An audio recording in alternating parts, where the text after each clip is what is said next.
Welcome to the STARS program, seniors taking active roles in society. And now, here's your host, ANITA FINLEY. We now have Troy Hardy here in our studio. Welcome, Troy. Thank you. You know, it's so nice to have you here because when I always go to Faith Farm Ministries, I see you there running around, trying to put out all the fires you can. But you have a long history with Faith Farm Ministries, and you've really risen through the ranks, and I'm always so impressed with you. Well, thank you. Why don't you tell people a little bit of your story? Because Faith Farm Ministries doesn't get enough. They don't get enough comments as to really what it is other than the thrift shop, and that's why I want to keep talking about it.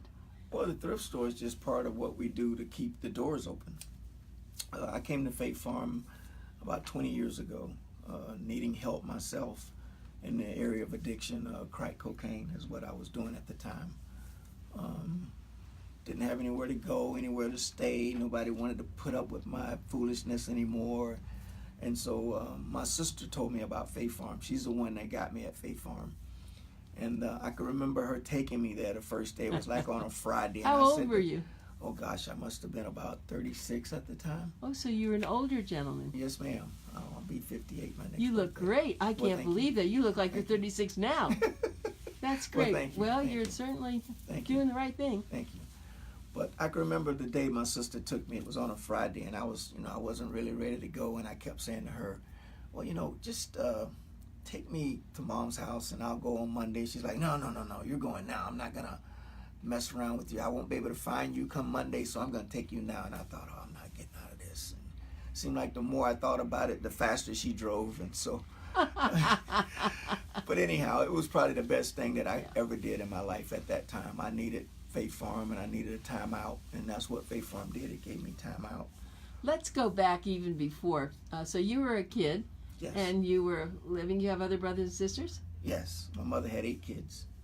No way. Yes. 8 kids. I can't even picture that. Yes. 8 kids. Okay. Yes. So were you the only one who was in addiction? No. My mother had 8 kids, as I said, 4 boys, 4 girls. And it was me and the brother underneath me that's no longer living that had an addiction problem. Tell us how that even starts. Well, with me, it just started I never used drugs until I got into college, which was kind of crazy when I look back on it. I never did anything until I got into college. And of course, I went to college in Miami, and in Miami, you get introduced to a lot of things in Dade County. So that's all I'm going to say about Dade County. You can get introduced to a lot of things. You can grab a lot of friends fast and quick, and life is fast, quick, and in a hurry down there. But to make a long story short, being an athlete, a lot of things were given to me. And so with that said, I didn't say no. You should just say no to a lot of things, not just drugs, but a lot of things. And that's about the time I started using drugs. It was like my first year of college. And so what happened, though, is life was not so great, I have to gather. Well, that's not the reason why I picked up. It was just recreational at first, and then it got worse and worse and worse. It started out just as a weekend thing. It went from a weekend thing to an everyday thing, and then just got to have it every day. It progressed is what it did. And so... were there other places you tried to get clean with? Yes, there was one other place. It's called the Tree of Life now. I think Amanda Schumacher runs that Schumacher dealership, car dealership. Oh. His wife runs that place now. It's called the Tree of Life. At that time, it was called Regeneration Center, and it was a 6-month program. And I went there, but oh God, after about a month out of there, I was right back to where I was because I went back to the same environment. Right. You cannot you can't get help unless you change everything, your environment, the people, and everything. That's the key to getting help. Right. And so, okay, now we'll move fast forward. Now you wind up at this place with all these people, I guess 400 or something like that, 400 other students.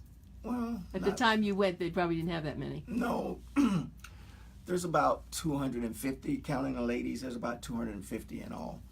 But I just, when I look back at Faith Farm back in those days, it was totally different. Back in the days that I came through, back in 1998, it was basically a lot of class time, a lot of Bible time, and nowadays it's a little more work involved in Bible time because the economy has changed since then, since 98 until now. The economy has changed a little bit. So we're doing a little bit more work now than we are.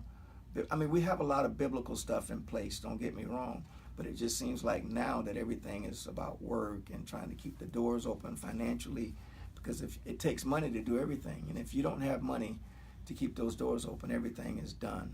Well, the supporting the students is the most important thing, because Exactly. it takes money, each one of them, and they don't pay, No. which I've always thought was just incredible. No. Well, it's a blessing, you know, to be able to house that many people, feed them, clothe them, and give them a new start in life. You know, some of them we hire, we give them jobs, just like me. You know, after being there for so many years, Faith Farm decided to hire me. And I never thought that would happen. I just came there to get clean. I never thought I'd be sitting here talking to you today. You know, I figured I'd get my life together and go back to my family and just, you know, try something different in life. Just get a job. Well, they recognized somebody who had a lot of ability, and also I think the fact that you've been through it helped the other students, and they saw, gee, look at him, and probably at first they think you're just somebody they hired, but then when they heard your story, yeah. Well, gee, if he can do it, maybe I can do it, huh? Well, and not so much the story, but like I say, there's a work program. The work program is what grabs the upper management. You know, is what they look at mostly, because where I got my start was in sales.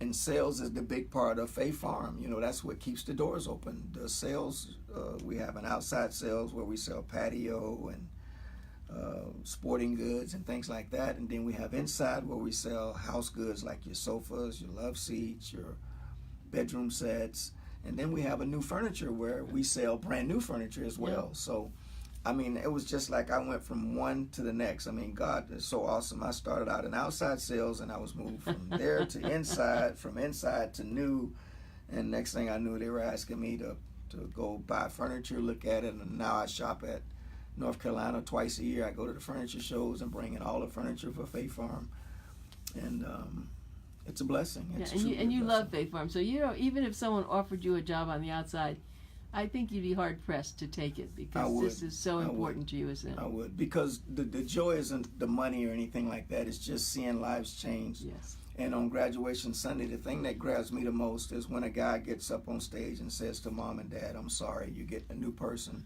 and the whole family just tears up. I mean, that just does something to, I mean, you've been there. I've been there. I was going to say, and they hug you, and they thank you, and they thank a lot of the people like you, because you do give them that extra effort of love, which they haven't gotten anywhere else. That's why they came there, right? And so that's, Anita, that's just, I mean, that there's no amount of money that can give you the feel for something like that. No.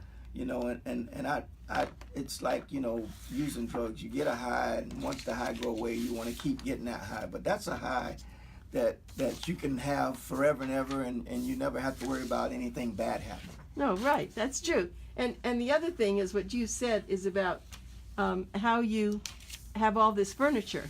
I have to tell you, I don't need any more furniture in my life, but but when I go there, there's always a piece or two that I just want. I mean, they're fabulous. And so I guess part of the whole thing was that people came, you know, they didn't want something, and you fix it up. A lot of it that's brought to you is not so great, and you do fix it, isn't it? Yes. I mean, if something's missing a leg, we'll put a leg on it. If it's missing a wheel, we'll put a wheel on it. You know, if it's gonna be sturdy enough so someone wouldn't hurt themselves. Sure, but you know, anything that's not sellable, like a stained mattress or something like that, we have to dispose of it, because we don't want people to get But even disposing, you have another method where you where you reuse everything in a different way. You haven't missed a beat. I mean, you know everything we I do. do. And you are exactly right. I mean, do. Anything that we don't sell, that we can't sell, we recycle. Yeah. And so what a blessing. I mean, Faith Farm does not miss a beat on each corner. We do not miss a beat. Yeah, the love. I mean, I've always felt that when I go to the graduations or the annual, you know, alumni. And then the speakers that you have. Oh my goodness, it's to die for. Yes. They're so good, and so many of them have been famous in their own avocation or their own profession, but they've all had problems. You know, everyone has problems. Maybe some in different areas, but they just tell it all. Well, we've had owners of name brand furniture companies that come in and speak, and I'm not going to say any names, but they've had problems in their lives, and they've showed up at our homecoming, annual homecoming once a year, and they've spoken and told their story, and people were just like, well, Right. that guy owns that company and he had that problem. Right. Well, I mean, drugs aren't no respecter of person. Yeah, people of course not. thing, you know, and so. Yeah, and so let me give some information. I know you're listening and you want to know how you can help. The way you can help is, first of all, go to faithfarm.org, because if you do that, you'll see lots of ways you can help. I always say give money. Put Faith Farm in your will. Put it there as a donation. You want to give to charities.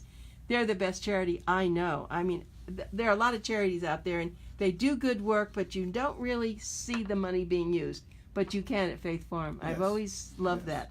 The phone number to call if you want information, you may want to buy something, sell something, or know when they're going to have this big auto show. I have to tell you about the auto show in a minute. 561-737-2222. Again, 561-737-2222.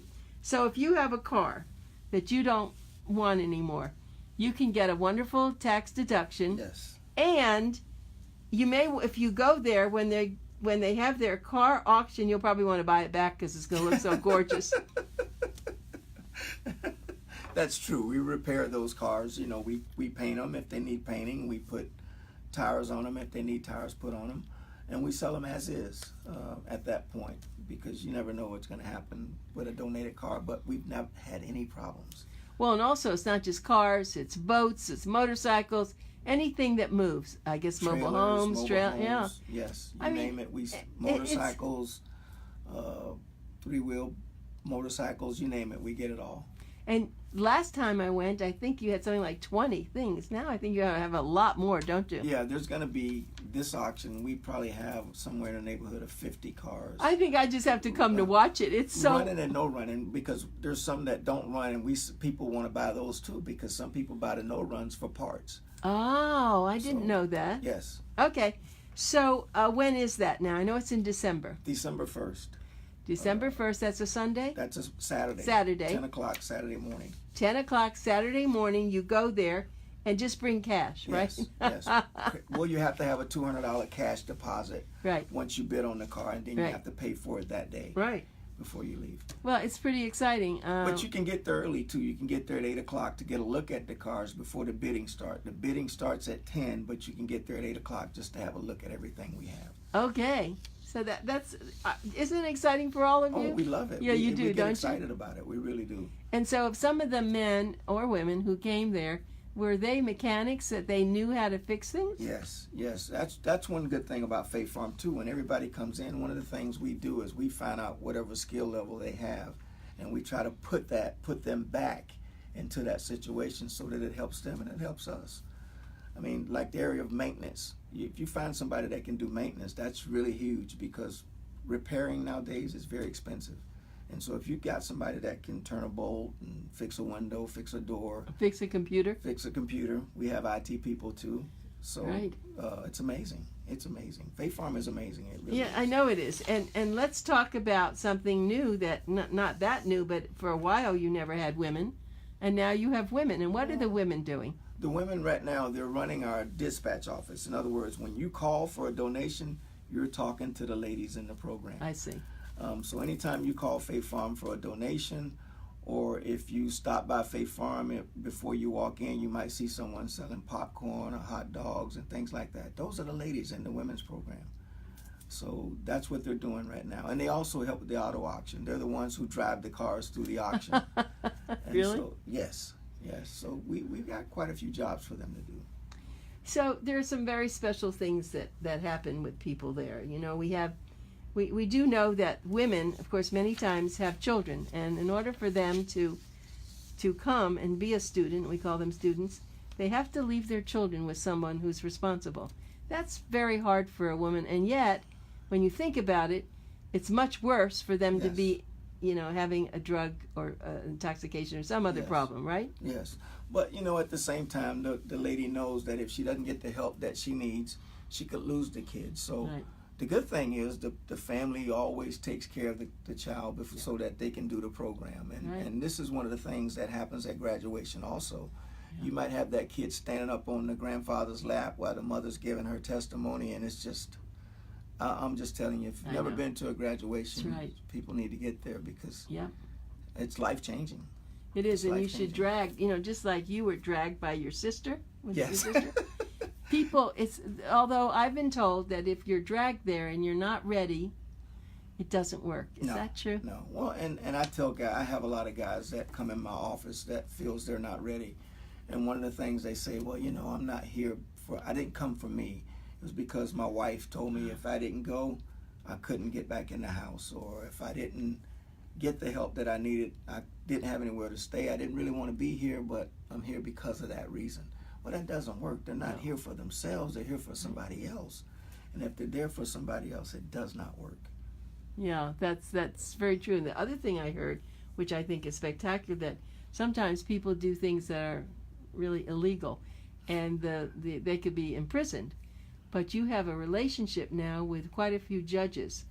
If it's not really serious, they haven't killed someone or something, but something else where they got caught doing something that would be maybe incarcerated, Right. that if they promise to go and most of the time they're doing this really because they are on drugs or something, That's right. That's right. Then they would be I don't know, what do you call that when they just once they finish the program, it's probation? Yeah, they're on probation, or they're just that it's all called off. I guess they don't. Right. Well, what happens is some of the guys that have been, and ladies that have been on drugs, and they've gotten in trouble in problems with the court system, the judge can court order them to faith farm. And if they're court ordered to finish the program, then the judge wipes the slate clean. Is what you're trying to say. Yeah, that's what I'm trying to you're say. That's great. Yeah. Yeah, but that's a program people don't hear about. No. And I think that's really important, because I'm sure some people go because they don't want to go to jail. Exactly. And they think, oh, well, Exactly. I'll go. And then all of a sudden it catches up to them and they say, oh, this is a wonderful That's right. thing. Something takes hold, and next thing you know, some of those stay longer than they should as well. That's right. So talk about the 3 campuses, because they are all started in Fort Lauderdale, didn't it? yes, we started in Fort Lauderdale, I want to say 67 years ago. It started in Fort Lauderdale by Garland Eastham. He's no longer living. He left the ministry in the hands of a board of directors who now runs Faith Farm. They're in charge of the ministry, the board of directors. And it was just a rescue mission back then. Back when he started it in Fort Lauderdale, what he was doing was just bringing guys in off the street that were drinking, and giving them a sandwich and playing some music, Right. that type thing. And Right. then he figured he wanted to do more for them besides just give them soup and a sandwich and Right. turn them loose. Exactly. He wanted to figured the first thing to do was to house them, give them somewhere to sleep was the next thing he did. Because a lot of people, when they're like that, they don't have a place, do they? No. They find a bench and And that's they it. lie down, and that's That's it. it. And Fort Lauderdale was like that. It's been like that for a long time. Fort Lauderdale has a lot of homeless people now today. And there's not many places like Faith Farm that people can go and get that kind of type of help.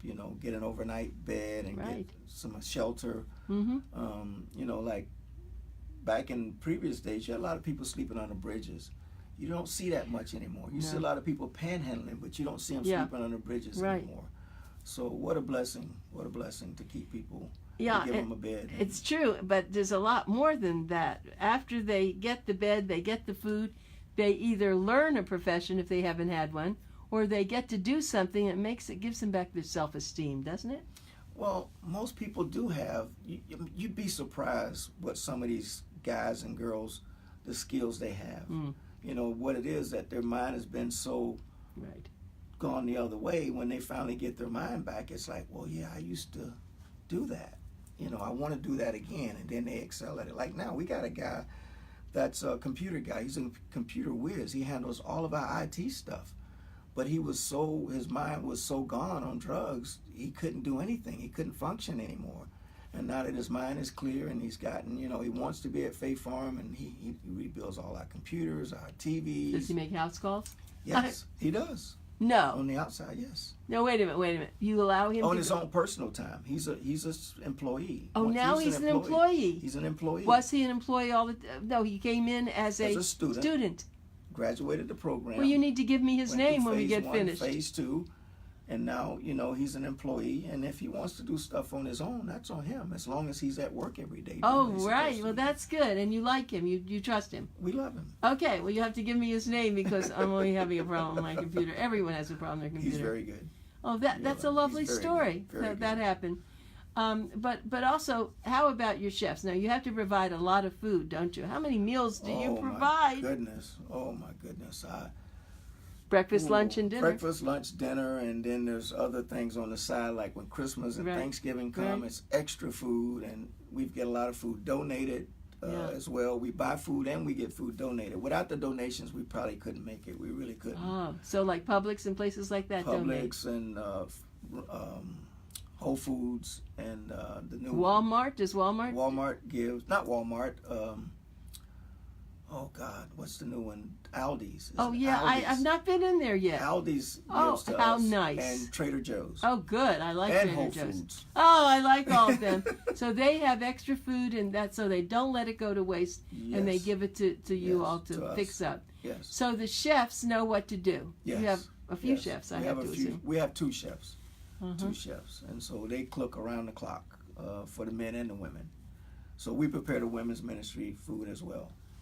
And you do have employees that live. Do you live on campus? Yes, I do. So I know there are mobile homes I've seen, and so you live there. And I think you weren't married before, but you got married, didn't you? I've been married for 17 years. 17, but when you came in, you weren't married. No. That's what I'm saying.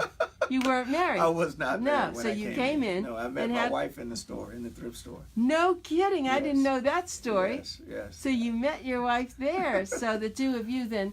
You all know what what it's all about. So that's really nice. And what does she do in the store? Well, she doesn't work for Faith Farm. She's an IT person as well. She is? Yes. So maybe I should call her. Well, she doesn't fix them. She does another, some other sources she does that. Some other sources, yes. Right. And one thing, and I think you know it, that I donated my mother's piano. I seen it yesterday. I know. Oh, you did. And it's there, and it makes me so happy to know that it's being played, and that's, the men love that piano. It's in the fellowship hall, and after class I can go over there after they get out of class, and some of the guys are playing songs and singing together. You should, because my mother did play the piano, and it was a wonderful piano. It's a beautiful piano. It is. I was so happy. Great shape. I know. I was so happy to give it to you. Beautiful piano. Oh, that's great. There's a little plaque on there too with my mother's name, Dorothy Sperling. Yeah, I think you did. Yeah, it was really nice. And people when they donate. See, a lot of people donate things and they don't get a chance to see who gets it. Yes. But in my case, I did get to see it. Yes. But the other thing is when people are just newlywed and they want to furnish their home, they shouldn't go to a regular store. No. They should go to especially if they're trying to make ends meet. I know it. Right. I mean, you don't have to. It can be just a starting point. Right. We even donate to people that don't have anything as well. I know you do, especially there have been fires. I've seen where you've done this. Yes, and so we give to families, girls that have been in abusive relationships and they're trying to get out of that relationship with their kids. We give beds, we give bunk beds, we give, just to give us a new start in life. We'll donate items to you people walk that are trying the walk. Yes, you know that. Yes, ma'am. Besides talking the talk, Yes, you ma'am. walk the walk. Yes, ma'am. And I urge people to go to a graduation because I never fail to be so encouraged when I see what you've all done. And it's interesting to see men who hug one another and they're so appreciative and they know that without the support of these guys, they may not have made it. Yes. You made me think of something when you said that. At these graduations, I've heard guys say in their testimonies, when I got to Faith Farm, everybody was so nice and people were hugging you, and he said, I thought these people were crazy. I thought I was in the wrong place. But it's true. I mean, everybody is really like that, and it's such a I never seen anything like it before in my life. It's like one giant support group. Yes. It's because I think what happens when you go even as an audience to see what happened, that everybody has something. Yes. But there's not always a place that can capture it the way you have. Yes. This is unique. You know that. Very unique. Very unique. And I guess that's what's kept me there all this time. It is. Is the uniqueness of Faith Farm. To see something that someone gave to us, put it in a place, clean it up a little bit, and somebody walk in and say, that's very nice. and that's a good price. I think I can afford. Oh that. yeah, I mean, what a great feeling. It is. But your prices, that's a good thing. Now, do you price? Are you the pricer? No, I used to years I knew ago. you did. Not I knew anymore. you did. I'm here with you, so I Right. can't be pricing. No, you can't be furniture pricing. anymore, so I pass that on. But how do they know what to charge? How do they do that? Well, the customer tells you. Oh, Much really? The customer teaches us how to do things. If you're there long enough, the customer will teach you how to do it. Oh, how much they'll pay? So they ask. So because if they see something and they like it, and then they say it's too expensive, I can't buy it. Will Here's you the all type put of it down a little bit? Here's the type of customer that really helps us. You have some people that come in buy to sell. We call them dealers. Yeah. They come in to buy items to turn around to sell them. Well, they're the ones who can pretty much give you a gagger on what you're doing and what you're not doing. Because if they come long enough and come back time after time, now they might get you in the beginning, but after 1 or 2 trips when they come in there, you pretty much they've taught you. Yeah, exactly. And I know that you do have people who have purchased items that were worth far more than you all knew, and then they. But it's a great thing, and I just want to tell everybody, I hope you've enjoyed this. Troy Hardy is a very special guy.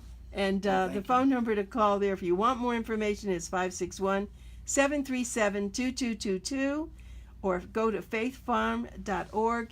And I just take I don't have a hat on, but I take my hat, I take my hat off to thank you so much for what you do. Well, thank you for having us, and thank you for being a special friend to us. Yeah, I am. I am a special friend. I know that. And I just think you guys are great. I mean, and I think Judy has been wonderful. Talk about someone who really just sticks in there. Isn't she something? She does everything. She's I know. like a jack of all trades. That's true, but she's also had her own situations, and she just goes, doesn't she? Well, if you don't go. Yeah, I know. Well, she has great spirit. So thank you, Troy. Well, I really appreciate you being here. And I enjoy being here. Thank you.